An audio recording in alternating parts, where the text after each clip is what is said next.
અમદાવાદમાં સોસાયટીના પ્લોટના નામે 1,12,00,000નું કૌભાંડ. મૃતકના નામે પ્લોટ પર ડમી વારસદારો ઊભા કરીને કૌભાંડ આચરાયું છે. વૃંદાવન કોઓપરેટિવ સોસાયટીના પ્લોટ મામલે 8 લોકો સામે ગુનો. જમીન કૌભાંડમાં ચેરમેન અને સેક્રેટરીની મિલીભગતનો ખુલાસો. ચેરમેન અને સેક્રેટરીને 25 લાખ રૂપિયા આપ્યા હોવાનો આરોપ.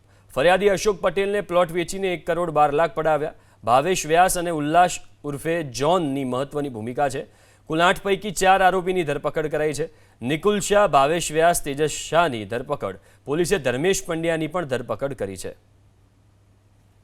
1981માં આ વૃંદાવન કોઓપરેટિવ સોસાયટી અસ્તિત્વમાં આવેલી.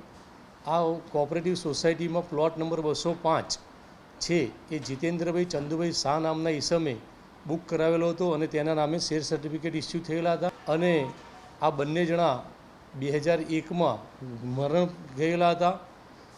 આ બાબતની જાણ આ કામના આરોપી દલાલ જે છે ભાવેશભાઈ પંડ્યા કરીને તેઓને થતાં તેમજ જોન ઉર્ફે ઉલ્લાસભાઈને થતાં